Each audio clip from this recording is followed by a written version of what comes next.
Cage the Elephant's latest release, Neon Pill, marks a weird departure from their raw, unfiltered energy that you can see on their earlier works like, Melophobia, and even something like Social Cues. This album ventures into like a more pop territory, I guess, and it kind of embraces the production style of that. And this album really embraces a production style that's almost too polished, if you know what I mean.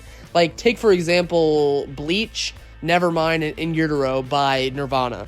Bleach, classic raw grunge album, one of the best to ever do it. Nevermind considered is like that. Nevermind's considered one of the best albums of all time, bro. Like, that's like a classic, but way too polished. Like, that album is like, the most accessible grunge album of all time.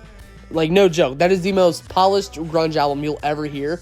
Then In Utero was like way different. You know what I mean? So that's kind of how this one feels. This is Cage the Elephant's Nevermind if it was good. You know what I mean? Like, I don't want to be a dick, but like, for real. They're venturing into this weird bubblegum pop territory.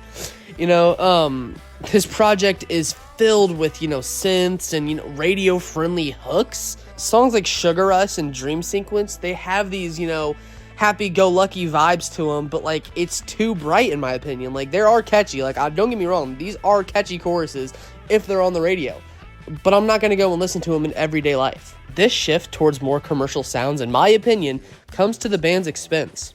They have a signature edge and experimentation to all of their albums up to this point, in my opinion. The production is very good. Like, don't get me wrong, it's not poor production. It just often feels overly sanitized, you know what I mean? Like, it feels like someone took this raw band, put a bunch of hand sanitizer on it, then gave this like clean, polished pop album that no one asked for, honestly. Like, I don't understand what the big deal is this year. Like, you have classic albums, something like, the Lemon Twigs, Lost for Life, and then you have something like, Billie Eilish dropped. Then you have something like The Smile, which, in my opinion, sounds way too polished, but it's a good polished, if you know what I mean. I'll get to that when I review it. All I'm saying is that this project is lacking the grit that, once set Cage the Elephant apart from all of the other bands at one time. I do want to get into some of the good things, because I don't think this album is, like, totally that bad. I mean, one of the album's most memorable standouts to me, in my opinion, is Metaverse. It takes a bold step in a different direction, and even though that different direction isn't too different from the band's entirety, definitely different for this album, and this is something that I think this album needed. It doesn't push that far into Melophobia or Social Cues, but I mean, it's better than the title track, I'll give you that much. This track's more experimental nature adds a more complex structure and like just a little hint of creativity to this album that is largely oversaturated. Metaverse showcases a willingness to explore, new sonic landscapes, blending electronic elements with the more darker atmosphere.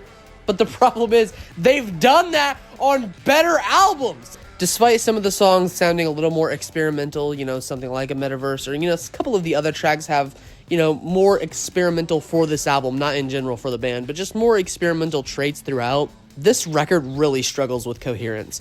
Unlike Social Cues, which has a way more compelling narrative throughout its exploitation of personal and societal anxieties, or, Melophobia's raw, cohesive energy, I mean, Neon Pill feels fragmented almost. This album honestly lacks a unifying theme that brings everything together. For the people who love Cage the Elephant and wanted to build upon the emotional depth and just innovative spirit that we get on the past albums, this is bittersweet. Bittersweet at most. I mean, Jesus. I mean, the shift towards this more pop-centric sound really threw me off. Like, I was so hyped. Last night, I literally got on my phone, I was scrolling through, and I was like, oh my god, oh, no way, I didn't even realize Cage the Elephant was coming out with a new album, oh my god. And it was a major letdown in my opinion.